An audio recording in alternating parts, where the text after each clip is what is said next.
Aparentemente fue uno de los mayores logros de la historia, la desaparición de un barco entero. Para asombro de los espectadores, no solo era indetectable para el radar, sino invisible también ópticamente.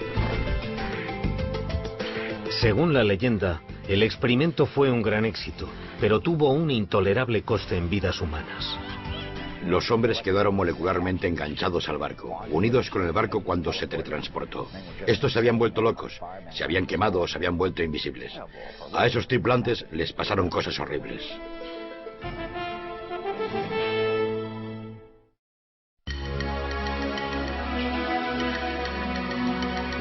Los barcos de guerra oxidados no suelen aparecer en las páginas de Playboy. Aún así, entre los desnudos de la edición griega de 1996 hay fotos de un barco llamado Leone.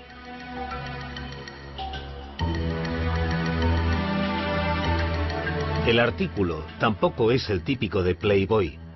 Describe cómo el Leone, un destructor estadounidense de la Segunda Guerra Mundial, se desguaza tras medio siglo de servicio y casi 4 décadas con la marina griega.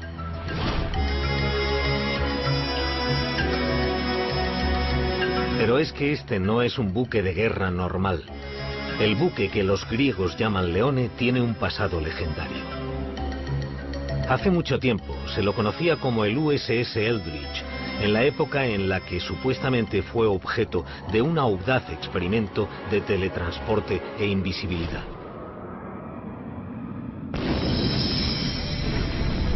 El experimento tuvo lugar durante los primeros años de la Segunda Guerra Mundial como contramedida contra los U-boats alemanes.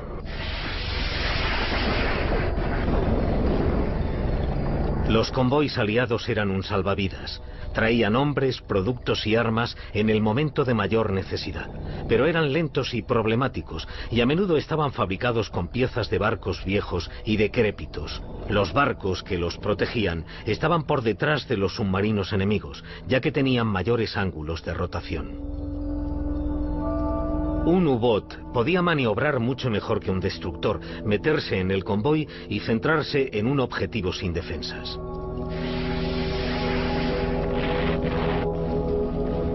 Solo en 1942 se torpedearon y se hundieron más de 1000 barcos aliados. Para combatir a los submarinos, la Marina estadounidense desarrolló un barco de guerra más manejable llamado destructor escolta. Un destructor escolta es un barco antisubmarino. Es como un destructor, pero no es tan rápido. Y tiene un radio de giro mucho más pequeño. Puede que no solo tuviera una mejor maniobrabilidad. Los que creen en el experimento Filadelfia dicen que había planes para darle al destructor escolta una gran ventaja sobre los submarinos. Invisibilidad. El supuesto invento de nada menos que Albert Einstein. Einstein, de hecho, trabajaba para la Marina en esa época. Oficialmente trabajaba en ideas para armas convencionales, incluyendo torpedos y minas submarinas. Pero eso era para ocultar el verdadero proyecto de Einstein, o eso dicen los que creen en la historia, entre ellos un supuesto testigo ocular del experimento llamado Carlos Allende. Según Allende, la Marina usó una variación de la teoría del campo unificado de Einstein, que en ese momento estaba supuestamente incompleta. Usaron la teoría del campo unificado para curvar la luz, para volver invisible el barco, porque estaba rodeado de una niebla electromagnética. También fue Allende el que desveló la identidad del presunto barco de pruebas, un destructor escolta llamado USS Eldridge. Ese salto a lo desconocido de la tecnología no se hizo sin miedos, o eso es lo que dice Alfred Bielek, que declara haber formado parte del equipo científico. Todos estábamos muy preocupados y debo añadir que desde 3 días antes, desde el 9º día, muchos de los que formábamos parte de ese equipo y trabajábamos en el proyecto tuvimos una extraña sensación que nos indicaba que algo iba muy mal. Sin embargo, en julio de 1943, en el muelle de Filadelfia, se dio el visto bueno al experimento. Alrededor del Eldridge se encendieron potentes campos electromagnéticos. A bordo, una reducida tripulación. Científicos y oficiales lo miraban desde una distancia segura. El único testigo ocular fue Carlos Allende, un marinero del Liberty. Y lo que afirma haber visto es un barco engullido por un fuego de San Elmo, una niebla verde y densa.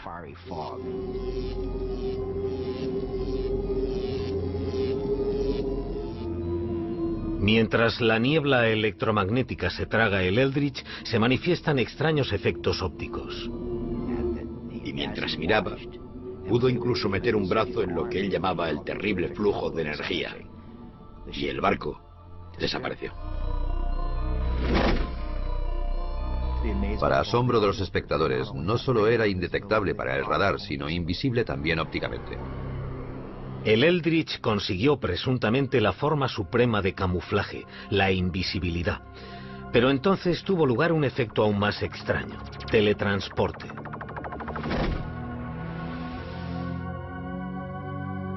Los cronistas del experimento Filadelfia no se ponen de acuerdo sobre si esto sucedió ese primer día o en una prueba posterior. Pero en lo que sí están de acuerdo es en que mientras el Eldridge empezaba a reaparecer, hubo un repentino fogonazo.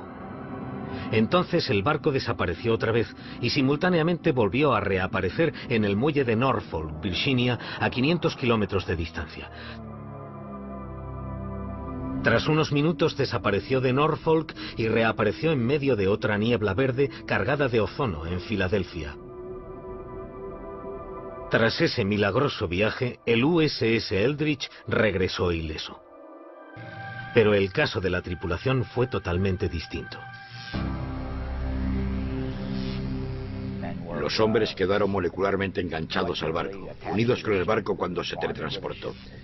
Los hombres se volvieron locos, se quemaron o quedaron invisibles. Fue espantoso. A esos tripulantes les pasaron cosas horribles. A continuación, los asombrosos hechos que han sido encubiertos. Nunca les dijeron la verdad a las familias. Les dijeron que se habían perdido en el mar como parte del contingente de guerra. Era una afirmación muy creíble.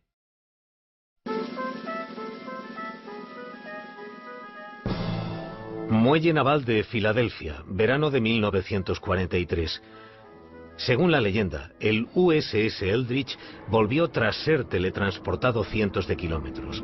Cuando se materializó en la espesa y verde niebla, los observadores estaban alucinados por el logro. Pero su emoción se convirtió en horror. Las moléculas se habían mezclado, humanos y metal. Los miembros se habían fundido con los mamparos. Una visión espantosa. Lo primero que encontraron fue a dos marineros enterrados en la cubierta de acero. Estaban literalmente dentro del acero, muriéndose o casi muertos. Había dos más de pie en el mamparo, también enterrados en acero. El quinto hombre tenía la mano enterrada en el acero. Otros marineros habían desaparecido, se habían vaporizado. Los supervivientes tenían otros problemas debido a los poderosos campos electromagnéticos a los que habían estado expuestos. Los hombres se habían vuelto locos, se habían quemado o se habían vuelto invisibles. A esos tripulantes les pasaron cosas horribles. El problema era que el sistema nervioso humano no podía asimilar la exposición a campos magnéticos y eléctricos de ese nivel, y les causó daños neurales. El daño nervioso era tan grave que algunas de las víctimas fueron internadas, mientras se las clasificaba como muertas en combate. Nunca les dijeron la verdad a las familias. Les dijeron que se habían perdido en el mar como parte del contingente de guerra. Era una afirmación muy creíble. En una de las versiones de la historia, los hombres eran susceptibles a algo llamado congelación, que era entrar y salir de la invisibilidad. Eso condujo al episodio más surrealista de la historia, nuevamente según Carlos Allende. En una taberna de los muelles había un grupo de marineros del Eldridge bebiendo. Una cosa llevó a la otra y estalló una pelea. Era una bronca de bar, pero con una diferencia. Los marineros aparecían y desaparecían. Los marineros involucrados en el altercado se volvieron invisibles. se disiparon en el aire ante los asustados clientes y camareras. Estaban ahí y de repente habían desaparecido.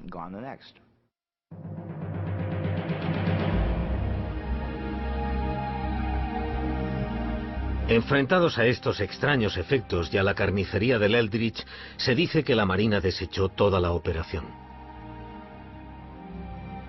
Se disolvió el equipo científico y se cancelaron los siguientes experimentos. Aparentemente, el diario de a bordo del Eldridge se alteró para mostrar que nunca había estado en el muelle de Filadelfia. Se obligó a los testigos a firmar juramentos de silencio draconianos.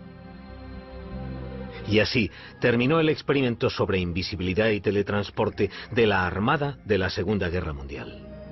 El proyecto Rainbow, como se llamaba, se canceló, clasificado según algunos más allá del alto secreto. La leyenda dice que la Marina no había hundido el experimento lo suficiente. Una sombría figura se escaparía de sus elaboradas precauciones de seguridad para explicar la historia del experimento Filadelfia.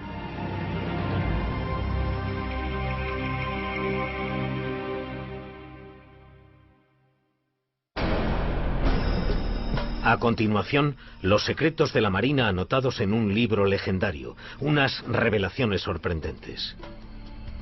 Esos tres escritores resolvían todos los misterios del universo. Hablaban de modos y métodos de viaje usados por los ovnis. Hablaban sobre el comportamiento y la ética de los seres que gobernaban esas naves espaciales.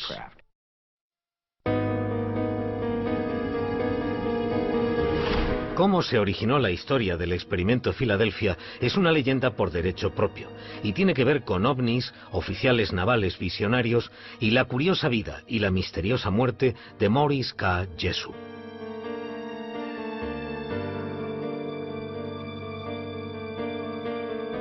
Jessup era científico y escritor, uno de los primeros investigadores de lo paranormal.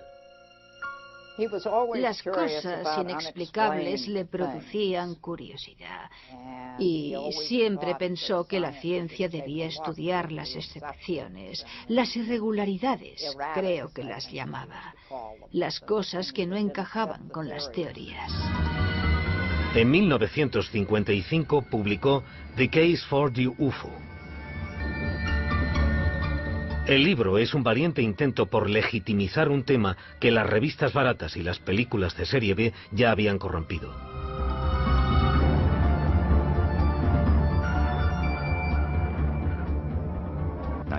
Hay que entender que la época en la que Jessup se interesó por los ovnis era posiblemente la peor época para tener algo que ver con los ovnis. El gobierno tomaba duras medidas contra cualquier creyente.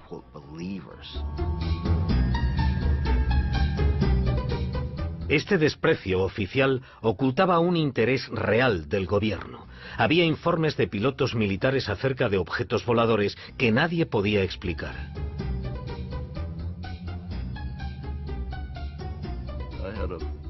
Tenía un hombre trabajando para mí, un teniente llamado Bill Ditch, que era uno de mis trabajadores más brillantes. Estaba solo y miró a un lado y dijo que había algo volando en formación a su lado. Y estuvo allí durante 5 o 10 minutos y entonces, según él, se separó. Dijo que tenía forma de plato y que brillaba levemente. Los informes de ovnis de los pilotos de la Marina se enviaban al Proyecto Libro Azul, la investigación de las fuerzas aéreas, pero la Marina rara vez recibía alguna respuesta. Nunca nos dijeron absolutamente nada. Era una vía de una sola dirección. Para nosotros, era un hundimiento. Como las fuerzas aéreas les ponían trabas, algunos oficiales de la Marina iniciaron su propia investigación no oficial sobre los ovnis. Entre ellos estaba el teniente comandante George Hoover y el capitán Sidney Sherby de la Oficina de Investigación Naval. Un día de 1955, un objeto misterioso llegó al cuartel general de la oficina y despertó el interés de los oficiales. Venía en un simple sobre marrón y con un tríptico saludo. No tenía remitente. El sello era de Seminole, Texas, y por detrás, garabateado, decía Felices Pascuas. En el sobre había una copia de bolsillo de The Case for the UFO de Morris K. Jessup. Los márgenes estaban llenos de comentarios en tinta de 3 colores diferentes y aparentemente en 3 caligrafías diferentes. Si leías los comentarios garabateados en el libro, esa gente hablaba de que estaban en algún lugar de la superficie de la Tierra. Los alienígenas, si queréis llamarles así. Esos 3 escritores resolvían todos los misterios del universo. Hablaban de modos y métodos de viaje usados por los ovnis. Hablaban sobre el comportamiento y la ética de los seres que gobernaban esas naves espaciales. Los escritores también afirmaban conocer un proyecto ultrasecreto llevado a cabo durante la Segunda Guerra Mundial en el que había desaparecido un buque de guerra. Experimentos de campo de la Marina estadounidense. En octubre de 1943, según el libro, se producía la invisibilidad de un barco y su tripulación. Los resultados habían sido tan aterradores que por suerte habían detenido la investigación. Es la primera mención a lo que se conocería como el experimento Filadelfia, el nacimiento de una leyenda. Los oficiales de la Marina se sintieron intrigados por el libro. Llamaron a Morris Jessup al cuartel general de la oficina para ver si el autor podía arrojar alguna luz sobre su origen. Jessup reconoció la caligrafía del libro. Era extraño, pero había recibido cartas escritas con la misma inconfundible letra. Estaban firmadas por un hombre que se identificaba como antiguo marino mercante, Carlos Allende.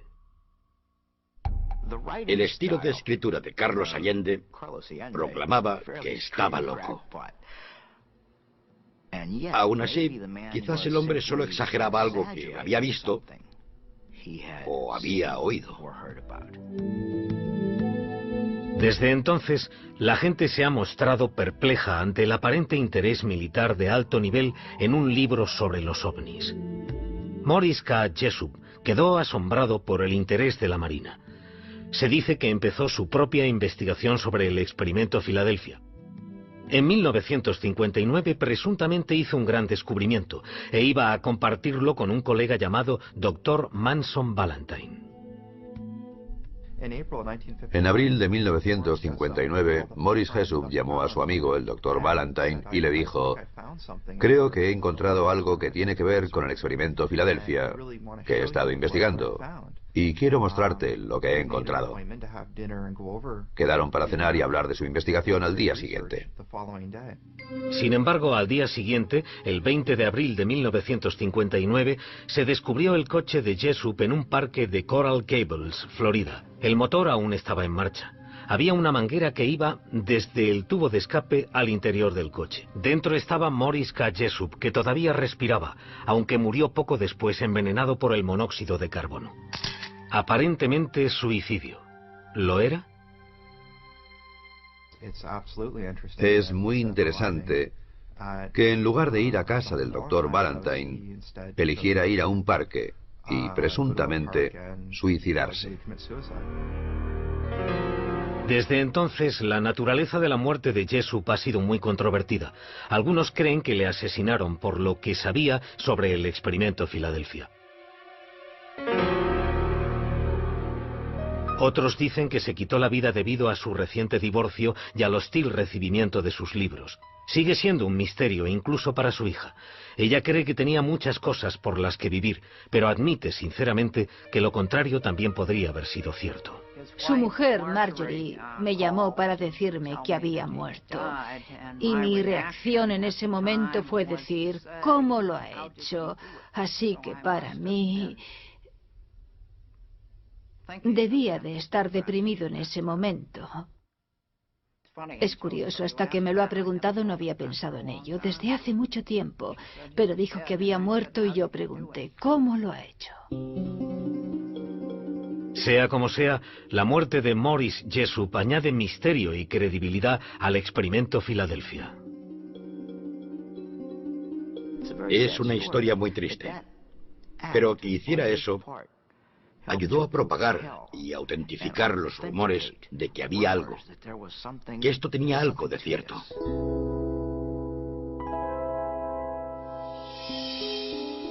Tras la muerte de Jessup, hubo una infame reedición de su libro con todos sus extraños comentarios.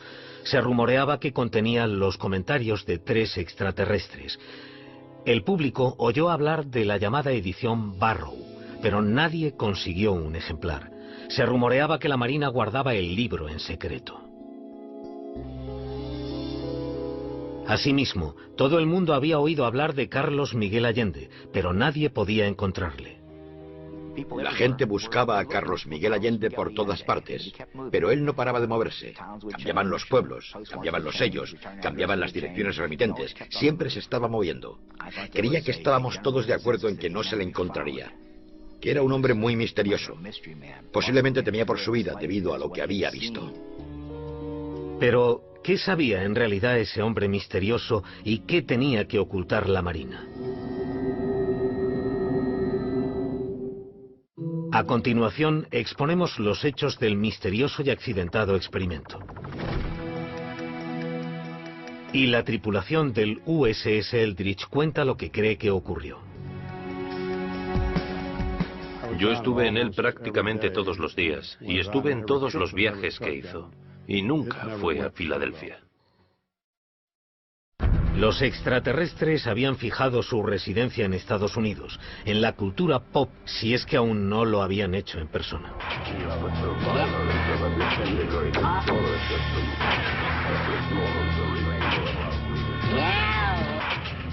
Los ovnis, Roswell, los ovnis de los 50, Expediente X, Alien, más Alien, hombres de negro, monstruos del lago Ness, juguetes, camisetas, figuras, libros, juegos. Todo esto forma parte de la historia paranormal de los últimos 40 años. Todo está en mi mazmorra. Bienvenidos a mi mundo. Como muchos otros jóvenes investigadores de ovnis en los años 60, a Robert Gorman le fascinaba el hombre misterioso del experimento Filadelfia, Carlos Miguel Allende.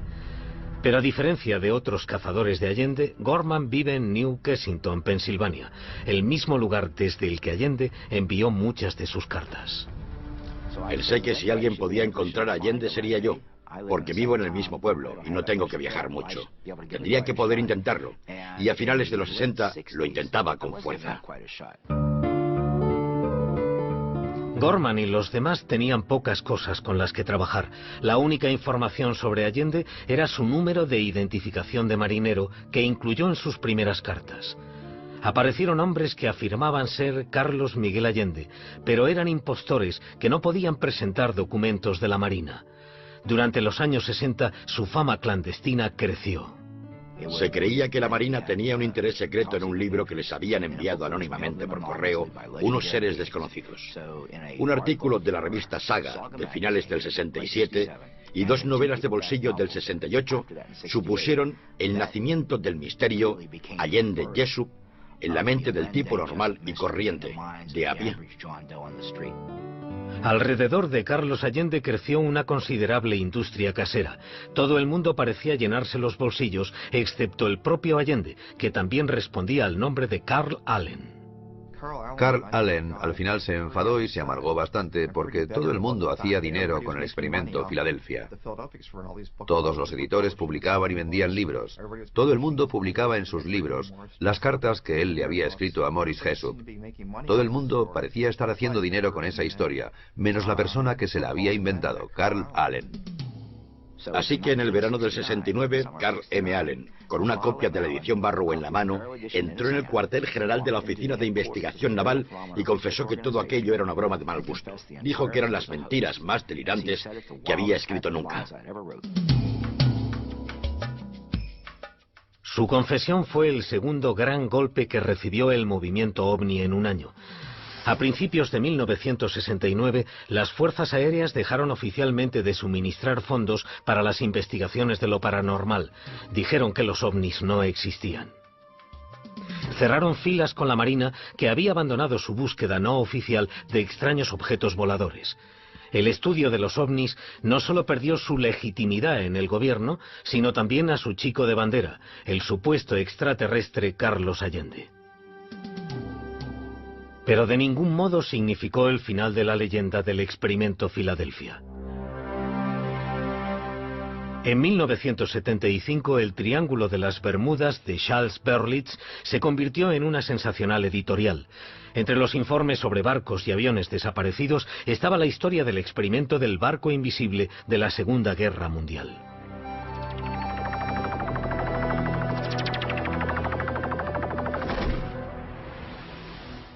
Cuatro años después, Berlitz igualó el éxito de ese libro con El misterio de Filadelfia. Él y William Moore, coautor de la obra, hicieron un refrito de los conocidos relatos de Carlos Miguel Allende. Oportunamente, Allende se retractó de su confesión y volvió a predicar el evangelio del experimento de invisibilidad. Allende reveló por primera vez a William Moore la identidad del barco de pruebas, DE-173, el USS Eldridge. Los autores hablaron con miembros de la tripulación del Eldridge, pero las entrevistas no corroboraron el experimento. Yo estuve en él prácticamente todos los días y estuve en todos los viajes que hizo. Y nunca fue a Filadelfia. Si hubiera habido cualquier cotilleo, yo lo habría sabido, y no hubo ningún cotilleo sobre nada ultrasecreto en nuestro barco. En lugar de aceptarlo, los autores teorizaron que el experimento había tenido lugar con una tripulación especial antes de que el barco fuera usado oficialmente.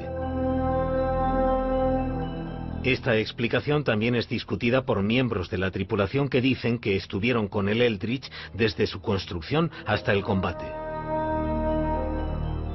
Algunos de los miembros de nuestra tripulación estaban en Newark, Port Newark, en el edificio federal de navegación. Estaban allí mientras se ensamblaba el barco para enterarse de todos sus entresijos, y zarparon con el Eldridge.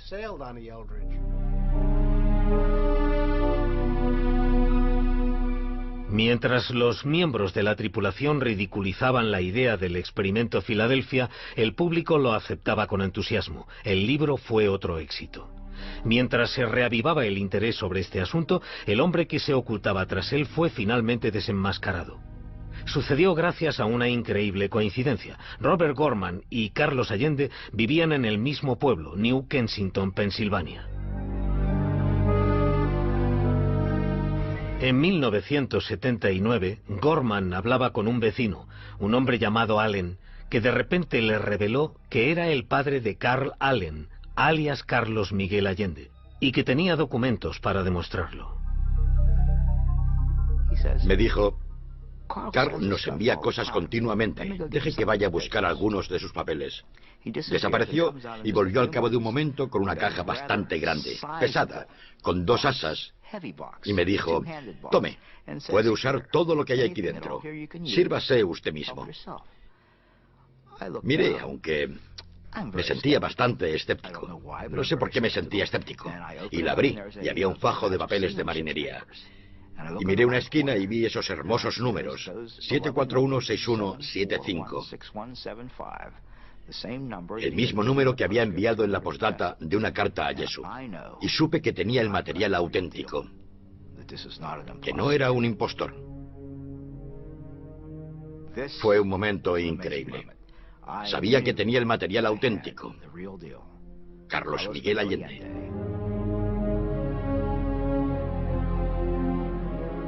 El material auténtico resultó ser bastante diferente a la leyenda del señor Allende.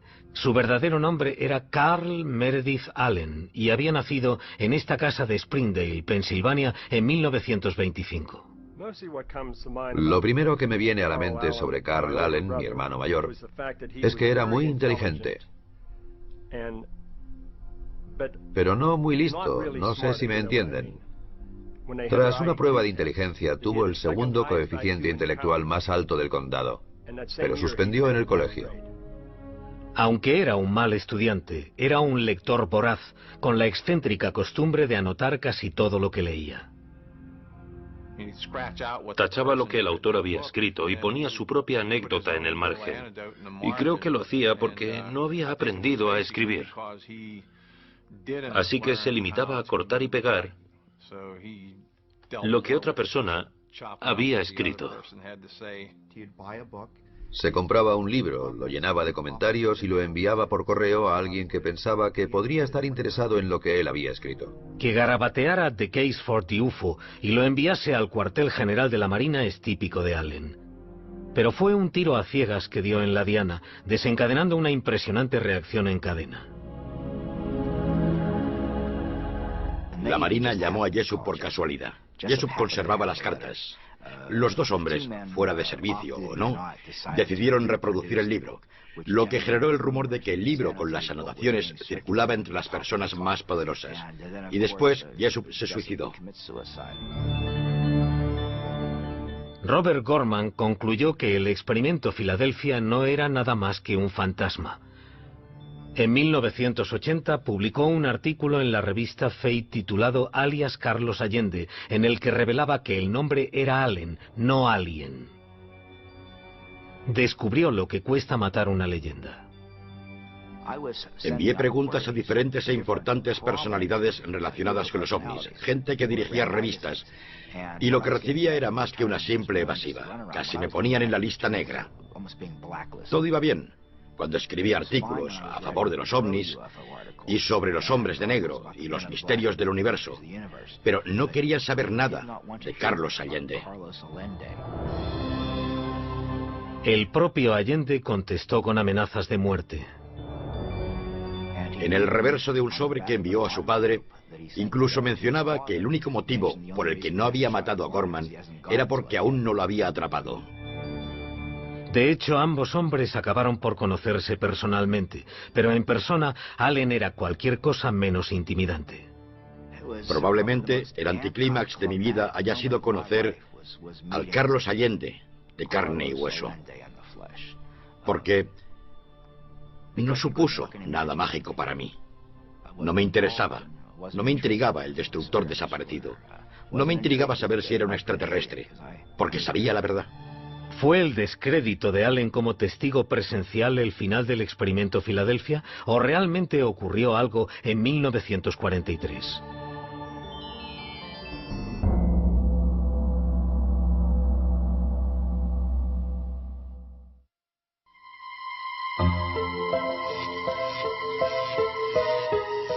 A continuación, lo que dijo la Marina y cómo se desvaneció la leyenda del barco desaparecido. Nos pareció que lo que esos chicos decían sobre volver invisible un barco era hablar por hablar. Verano de 1996, 53 años después de haber estado supuestamente involucrado en un experimento sobre la invisibilidad, el USS Eldridge vuelve a desaparecer. Desde 1955, el buque de guerra ha servido en la Marina griega bajo un nombre nuevo, el Leone. Pero los oficiales griegos no saben dónde está. Les avergüenza contarle a un periodista de Playboy que le han perdido la pista a un barco de 1.200 toneladas. El Eldridge, también conocido como Leone, pronto aparece en un depósito de rescate de Creta. Su más reciente desaparición se ha debido a un error burocrático, no a un experimento ultrasecreto. Su última aparición es en la revista Playboy, antes de que lo desguacen con sopletes y lo vendan como chatarra. ¿Pero qué tienen de ciertos los rumores sobre un experimento ultrasecreto durante la Segunda Guerra Mundial? En esa época había la tecnología necesaria para volver algo ópticamente invisible. ¿Encontraron la manera de teletransportar un objeto de un sitio a otro instantáneamente? A principios de los años 40, en cierto modo se habían puesto en marcha técnicas de invisibilidad. Iban desde simples pantallas de humo a un ingenioso plan para camuflar los aviones que en clave se llamaba Yehoti. Proyecto Yehoti. Se equipan 2 aviones con faros sellados en las alas para iluminar la silueta del avión a cielo abierto. Tuvo un relativo éxito. La Marina consideró todas las opciones para esconder sus barcos de los submarinos que los rondaban, incluso el truco de un mago llamado Joseph Dunninger. El señor Daringer, para obtener más publicidad, dijo que podía hacer invisibles los barcos de guerra. Convocó una conferencia de prensa para demostrarlo. Y dijo que, bueno, no tenía un barco de guerra y que, por supuesto, no cabría en una sala de hotel. Así que haría desaparecer una foto. Y lo hizo. Hizo desaparecer la foto del barco de guerra. Los militares se enteraron y fueron a verle. Y le obligaron a decir que no, que realmente no tenía ningún modo de hacer invisibles en los barcos de guerra. Pero mencionó que había un par de técnicas que le rondaban por la cabeza que podrían hacerlos un poco más difíciles de ver. Lo que les dijo se mantuvo en secreto, y Daringer se lo llevó a la tumba. Otra práctica naval pudo alimentar la fábrica de rumores, una técnica para esconder a los barcos de las minas magnéticas llamada desmagnetización. La desmagnetización es un método en el que se ponen cables en el casco de un barco para hacerlo invisible a las minas magnéticas.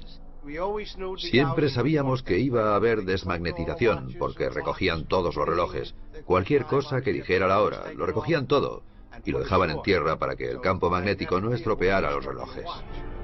Durante la Segunda Guerra Mundial, la Marina tenía una zona de pruebas poco conocida en Chesapeake Bay. Cualquier buque de guerra equipado con un equipo desmagnetizador les habría visitado.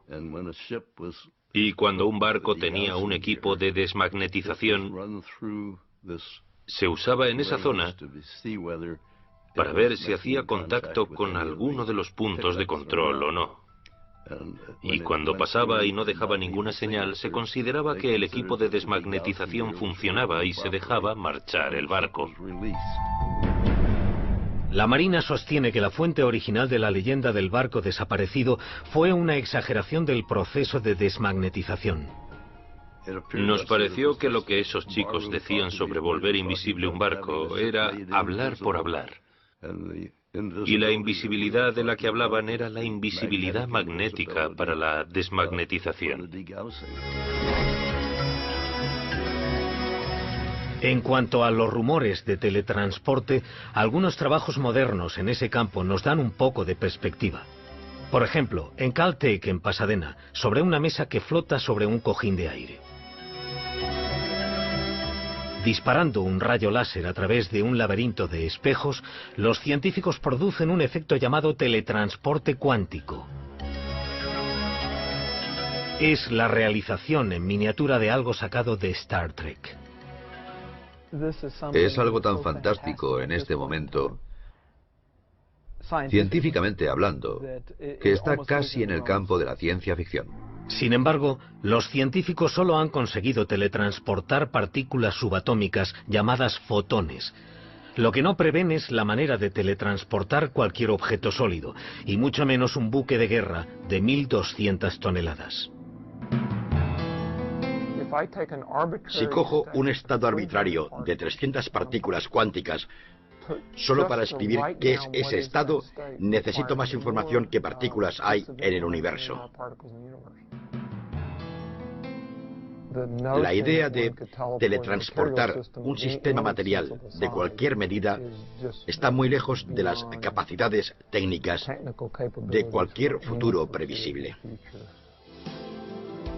Hay un pequeño pero intrigante punto de contacto entre el teletransporte y la historia del experimento Filadelfia. Se dice que fue Albert Einstein el que ideó el experimento, y el teletransporte cuántico utiliza un principio que Einstein llamaba acción a distancia, que es una misteriosa interrelación entre objetos distantes. Él fue el primero en señalar la existencia de ese recurso en un artículo de 1935. En un contexto totalmente diferente, no para usarlo como teletransporte. En realidad lo había sugerido como contraejemplo de la teoría de la mecánica cuántica. Aunque él no lo pretendiera, la teoría de Einstein se convirtió en una de las inspiraciones del teletransporte cuántico. Los hechos demostrables que hay en el experimento Filadelfia son muy pocos. Y aún hay algunas preguntas sin respuesta. ¿Por qué la Oficina de Investigación Naval se interesó por un libro sobre ovnis que contenía la historia de un barco de la Marina desaparecido? ¿Y por qué se suicidó el autor de ese libro en el momento en que iba a revelar todo lo que sabía? La historia del experimento Filadelfia ha sobrevivido al descrédito de su creador, Carl M. Allen. Ha vivido más que el propio Allen, que murió en un asilo de Colorado en 1994. El misterio y el mito continuaron evolucionando.